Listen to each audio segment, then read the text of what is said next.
There we go. Yes, fine. Okay. Okay, you guys, what is up? The King of Lightning is here today to do Bleach Chapter 577 review. That is 577 of Bleach. The second to last review that I gotta do. Woo! Now, this week's chapter. Alright, now, if you guys haven't seen the live reaction, right here, go, and it will take you right there, and you will see my initial thoughts on the chapter. Hence live reaction, hence the first time I'm reading it, and you guys are going to be there reading it with me. Now, that being said, let's move on.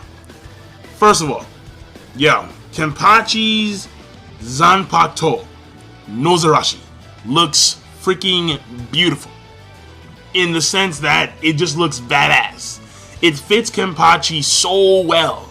It really does. And honestly, he reminds me of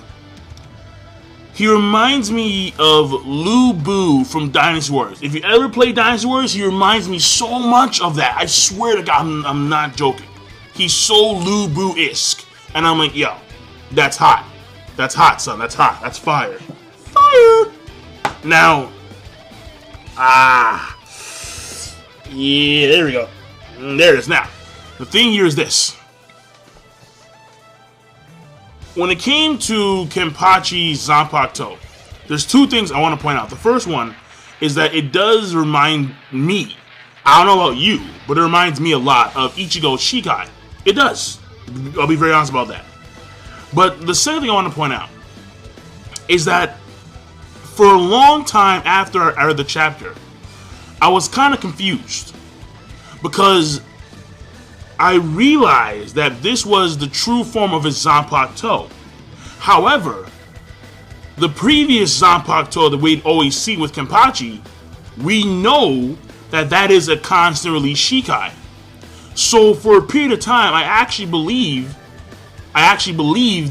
past tense, that the Zanpakuto we had seen at the end of the chapter, no Zaraki, was Kenpachi's Bankai. Because if what he had before was a constant release Shikai, that means that the next level up would be a Bankai. However, no. I believe now that this is not the case. And the reason why I say that this is not the case is because it's probably a true Shikai, quote unquote. The true form of a Shikai.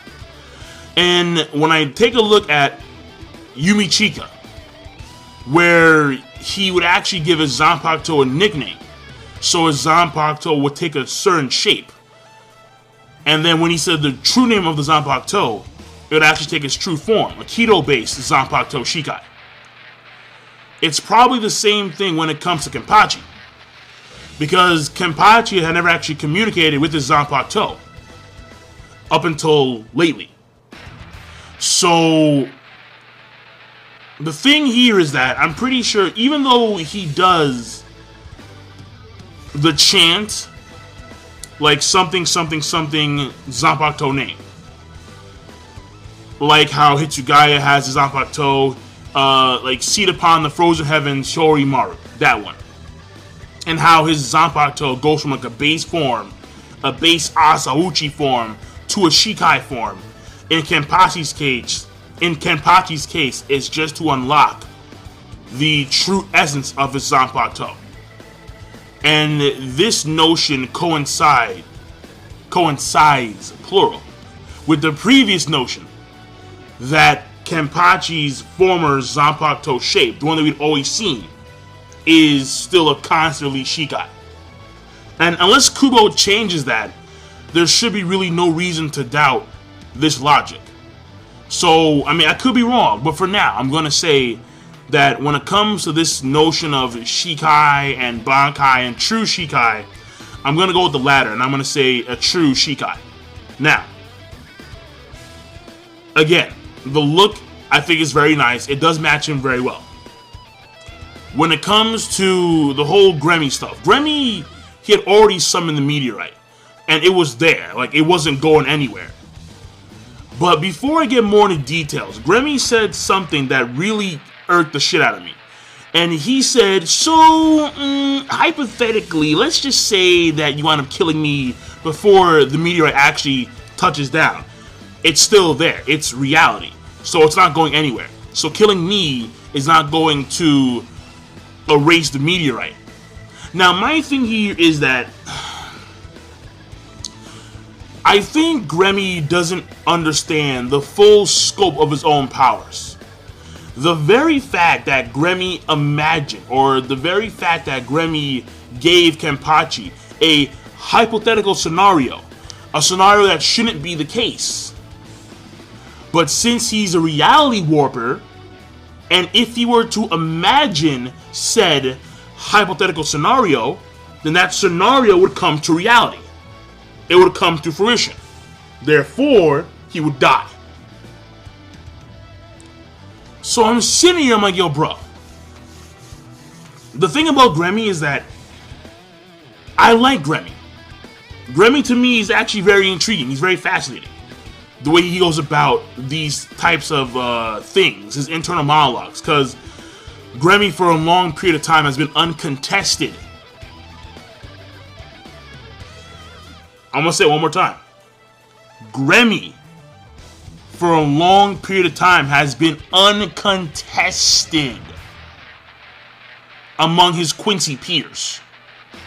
And because of that, it leads to a certain mentality of extreme egoism, of extreme superiority.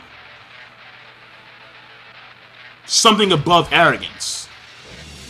But Kenpachi is bringing him down a few pegs. But again, the fact remains is that I believe, well, I can't say the fact, but I believe, earnestly believe, that Gremmy doesn't really know how to use his powers that well. Otherwise, he would remove all doubt. He would remove all doubt, all hypothetical scenarios, all flaws in his thinking. And he would strictly focus on imagining the defeat of his opponent. But because Gremmy, throughout this entire battle so far, has constantly thought of scenarios that lead to his own demise, that lets me know clearly that Gremmy doesn't have mastery over his powers. Now, maybe in his complete holy form, maybe in his Vollständig, Gremmy will actually have some degree of true mastery. However, now I'm starting to wonder, does Gremmy actually have a Vollständig? Because he's actually worried. Like, at the end of the chapter, you can see that he's actually worried about what just occurred in the chapter. About what just occurred in real time in their world, in their verse, where the meteorite was actually destroyed. And it throws me off because of the fact that Gremmy should have this Vollständig, but yet he said that his ultimate power was a clone of himself, where the imagination is doubled.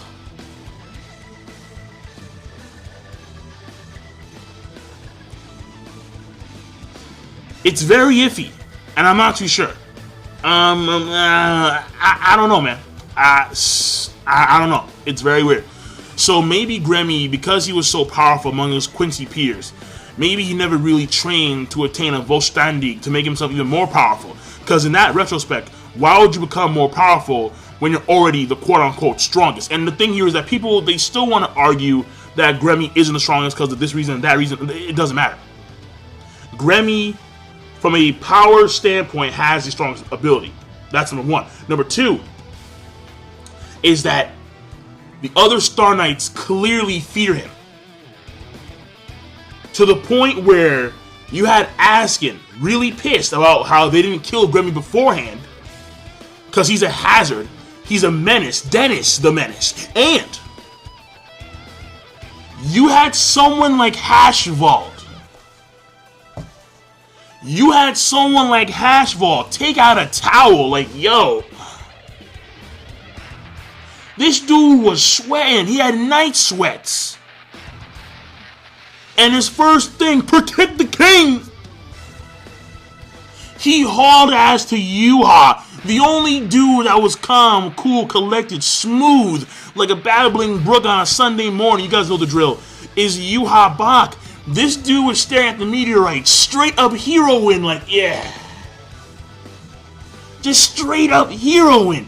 But he's the only cat. Everyone, the Shinigami, the Quincy, of all variants, top tiers and fodder, were hauling ass.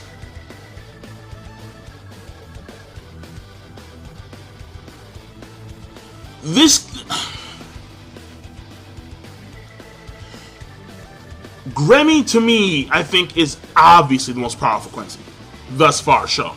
Or I should say, to be more specific, the strongest Star Knight, Sternritter, shown thus far. No one among the Sternritter come even close to Gremmy. Not Asnot, not Massey Masculine, not Chengde, not BG9, not even my boy Kirge.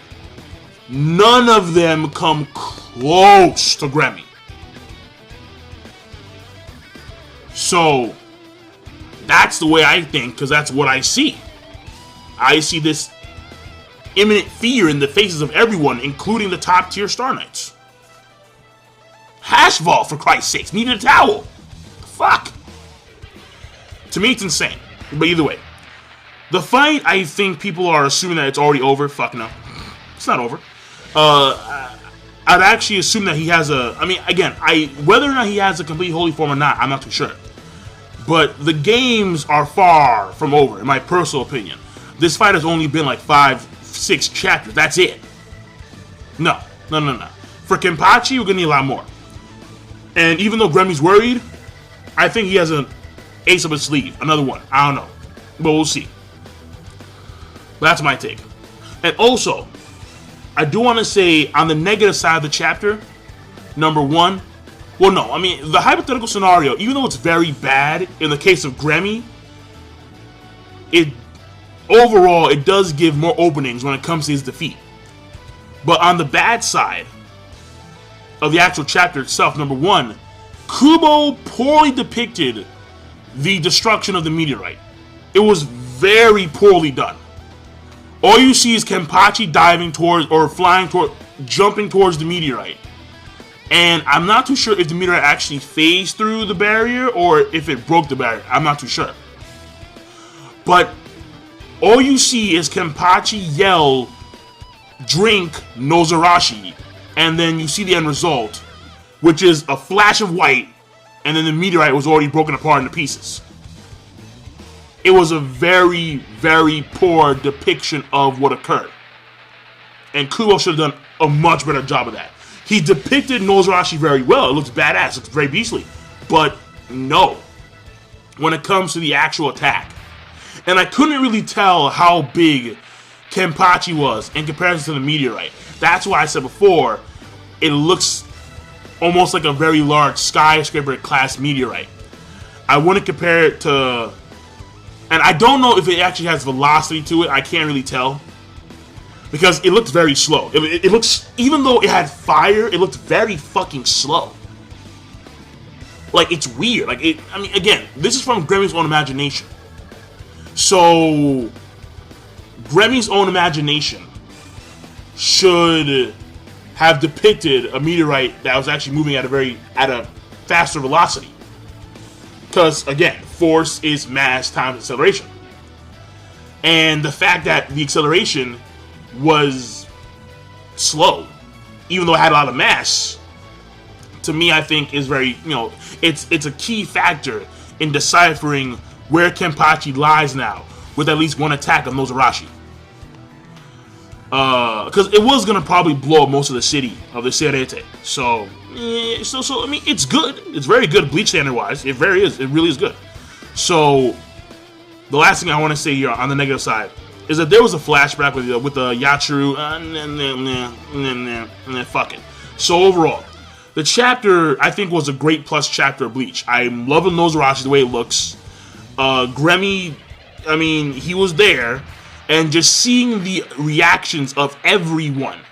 Well, not everyone, but seeing the reactions of individuals in the Serete from all tier levels, from fodder to top tiers. And how the only dude that wasn't sweating the only dude who was still dry as fuck was Yuha Bach. It means something. It means something for all the Grammy naysayers. There's 10, and there's so many. Jesus. Oh, it surprised me. I'm like, yo, there are a lot of Grammy naysayers. Like, straight the fuck up. It's weird. But either way, I mean, then again, there were a lot of Mass D. Like, I don't get how the Bleach fandom operates, where they'll hate a dude like Mass D. Masculine, but they'll fucking love Asnod, and then they'll hate Grammy. I'm like, what the Asnod sucked! Either way, the chaptering overall is going to be a great plus, and I will see you guys later. King Lightning. Be sure, of course, rate the video, comment, subscribe as always. Peace. Have a nice day.